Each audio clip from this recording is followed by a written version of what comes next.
All right, back on the Young Turks. Well, GasLand is a documentary on fracking, and it was really great. That's not my opinion. It's the opinion of the Academy Awards. They nominated it for an Academy Award, and the director of the movie is Josh Fox, and what he wanted to do was do a follow-up. So he did something very logical. He went to the House today. They were having a House subcommittee on energy and environment meeting, and it was about fracking, and it was in the Rayburn building, so he goes down there to tape it. And the Republicans, within my First Amendment rights, had him arrested. They had him arrested. There are reports that up to 16 cops were sent to get him because he looks very dangerous. You saw it there, right? And it's a public hearing. Why on God's green earth are they arresting this guy? And Josh wrote in, quote, "I was arrested today for exercising my First Amendment rights to freedom of the press on Capitol Hill. I was not expecting to be arrested for practicing journalism." ABC News was also shut out of the hearing room. Apparently, the Republicans are desperate to hide something about their fracking policy. I want to bring in Zach Carter, who covered this for the Huffington Post. I've got a lot of questions for you, Zach. Fascinating story here. First of all, what are the rules on this kind of hearing? Couldn't the press normally cover a hearing like this? You can just, as a citizen of the United States, show up and ask to be permitted to the hearing room, and they will seat you. What's unusual is that they were trying to film the hearing. People do this all the time. It's totally routine, and there are regulations that exist to prevent the hearing room from being totally swarmed and swamped with, like, 94 cameras. But in this case, they were the only camera crew that was there at the time. There was a separate crew that showed up earlier that was also denied entrance. But there was only one camera there. So the idea that there's some great pressing need to protect the integrity of the hearing by denying the filming for public distribution of a public hearing by elected officials is a little bizarre. Zach, the Republicans are saying, oh, well, technically you got to fill out some sort of paperwork. Is that right? And in your, covering this story, have you ever seen another reporter arrested for unlawful entry for not filling out paperwork at a public hearing?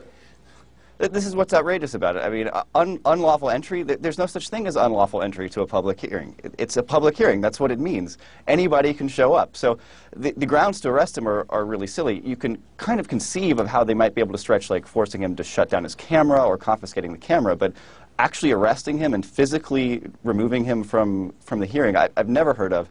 We talked to Congressman Brad Miller, who's the ranking Democrat on the panel. He was the chairman for several years.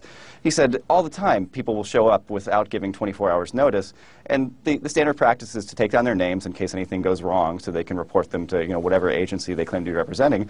But provided they just don't get in the way of the hearing, it's no big deal. You let the press record the hearing. Well, I've never heard of anybody being denied, much less being arrested. Well, Zach, we've actually got someone who was in the room now. Representative Zoe Lofgren was there and can tell us what happened there. Why on God's green earth did they arrest this guy? Did they give you guys notice? What kind of notice did they give him? And what do you think their motivation behind it is? Well, I guess they just don't understand the First Amendment. I mean, between SOPA a couple of weeks ago and arresting a reporter today, it says something about the Republicans. I don't think this can be defended in any way. We've uploaded the video of the arrest, and you can see that this was not a disruptive person. He just wanted to film. This happens all the time.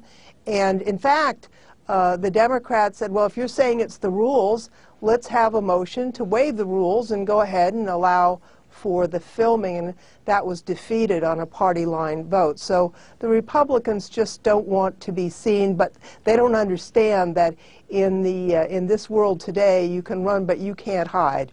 And I think that in a way they've created a bigger story about their fracking policies than they would have had they not arrested this fellow. Well, Representative, that's what I'm curious about. What are they trying to hide? What was going to happen in that committee hearing that they're so desperate for the public not to hear? Well, I don't know. I mean, it's a public hearing, so it's not as if the public couldn't see. They're trying to attack the EPA and say that the EPA, the scientists there, are somehow political, and the Republican political party is not political. I mean, it's preposterous on its face. The Republicans tend to be very protective of the oil and gas industry, and Josh Fox did a sort of celebrated documentary called GasLand that really was very critical of the environmental damage and the hazards created by what the Republicans are defending. So I can only surmise that they didn't want that kind of criticism, and they thought they could stop the voices of criticism by arresting a reporter. I mean, it's astonishing. So I want to bring Zach back in here because I'm curious about what the rest of the media's reaction is here. Because if you let them get away with it, believe me, they'll do it over and over and over again. That's a great way to hide what they're doing in all the different committee hearings. So has the rest of the press been outraged by this, Zach, or is it a muted reaction?